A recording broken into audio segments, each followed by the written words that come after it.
Hai nakama, apa kabar? Selamat datang di channel Anime Haki. Pada video kali ini kami akan mereview One Piece chapter 1068 yang akan menyajikan banyak keseruan di dalamnya. Oke, tanpa berlama-lama lagi, mari kita bahas bersama-sama. Kita mulai dengan cover story, yang mana perjalanan tanpa emosi Germa Double Six masih berlanjut hingga volume ke-25, yang mana Caesar masih terlihat baku hantam dengan pemimpin tertinggi Germa Double Six hingga membuat keduanya sampai benjol. Keributan mereka dipicu soal kejadian masa lalu saat mereka masih bergabung dengan organisasi MADS yang juga melibatkan Dr. Vegapunk. Apakah nantinya dalam cover story selanjutnya kita akan tahu alasan mengapa organisasi ini sampai bubar? Oke, kita lanjut pada inti pembahasan.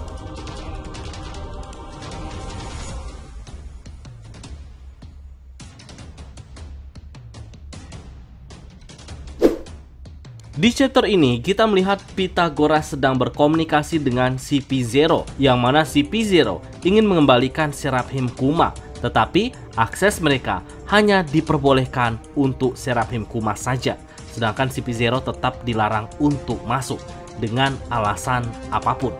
Ya, Pythagoras ataupun kloningan Vegapunk yang lainnya telah mengetahui niat jahat dari Lucci dan juga lainnya. Bahkan agen CP0 yang lain yang pernah datang ke Pulau Egghead tidak pernah kembali ke markas mereka. Tak hanya satu kali, tetapi beberapa kapal yang dikirimkan ke sana selalu hilang tanpa jejak.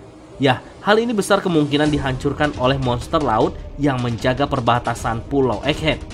Dari sini cukup jelas bahwa Vegapunk sangat menutup diri dari agen CP0.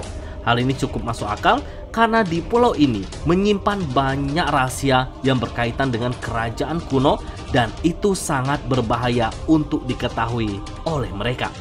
Rupanya Lucci menyadari jika kapalnya akan dihancurkan dan dalam waktu cepat Lucci dengan bantuan kekuatan Seraphim Kuma memindahkan semua CP0 ke Egghead. Ya, kekuatan ini sama persis dengan kekuatan buah iblis Kuma yang asli. Itu artinya Seraphim Kuma memang dibekali kekuatan yang cukup berbahaya jika tidak berhati-hati untuk menghadapinya.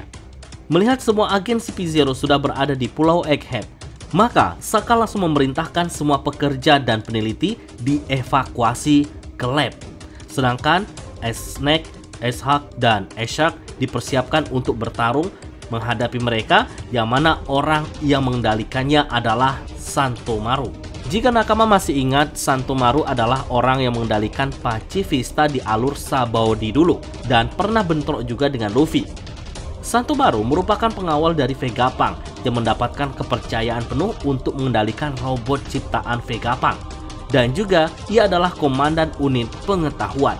Setelah time skip, ia menjadi perwira angkatan laut sepenuhnya, dan kali ini ia akan bentrok melawan agen CP0 atas perintah Vegapunk. Nah, perlu diketahui setiap Seraphim memiliki julukan yang berbeda-beda. Dimulai dengan Kuma, ia adalah Seraphim beruang. Lalu Buah Hancock adalah Seraphim ular, sedangkan Mihawk adalah Seraphim elang, dan Jinbe adalah Seraphim hiu. Dan bisa dipastikan, Seraphim beruang akan menghadapi 3 Seraphim lainnya, yaitu ular, elang, dan juga hiu. Jika kita perhatikan Seraphim ular, elang, dan juga hiu, mereka masih bertubuh anak-anak. Sedangkan beruang, ia sudah bertubuh dewasa, yang artinya kekuatan beruang saat ini bisa jadi lebih kuat dan lebih sempurna dibanding ketiga Seraphim ini, yang masih bertubuh anak-anak. Ya, semoga saja 3 Seraphim ini mampu mengalahkan Seraphim beruang.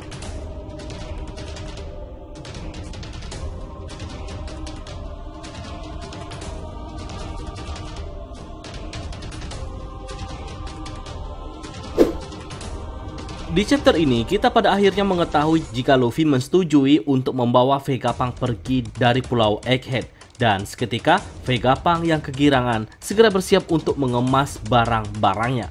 Namun menurut kami, Oda Sensei akan membuat Vegapunk kesulitan untuk kabur dari kejaran CP0.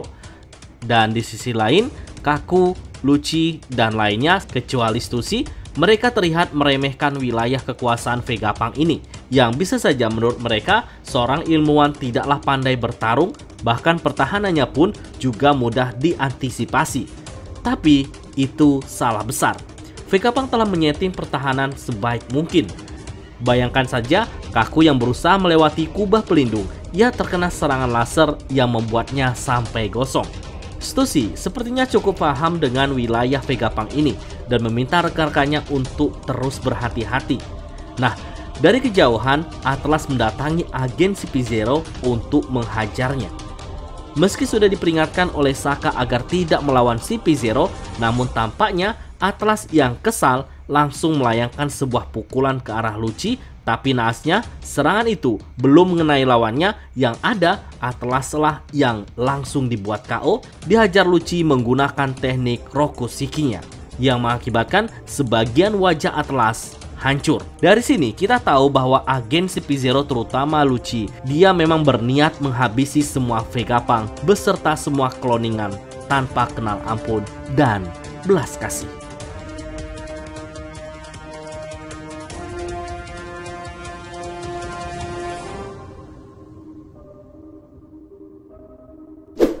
Setelah insiden penyerangan Atlas tanpa sengaja, Lucci dalam wujud hybridnya bertemu dengan Luffy.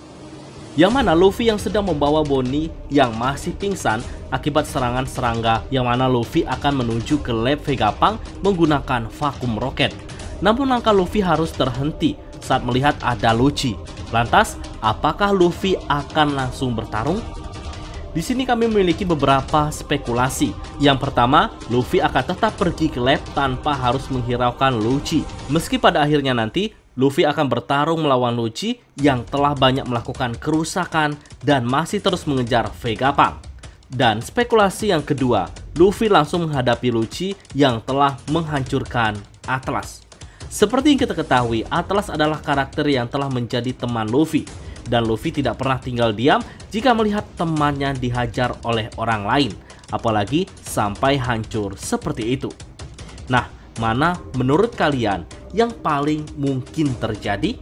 Namun yang jelas, jika mereka benaran bertarung, maka akan cukup menarik untuk kita simak. Meski kekuatan Luffy sudah sampai menjadi Nika, tentu Oda Sensei akan membuat Luffy lemah di awal saat bertarung. Dan kita akan melihat Lucci memiliki jurus-jurus baru yang cukup menyulitkan Luffy. Ya, semoga saja pertarungan mereka berdua akan cukup menghibur kita semua pada chapter-chapter mendatang. Bagaimana menurut nakama semua? Berikan pendapat kalian pada kolom komentar.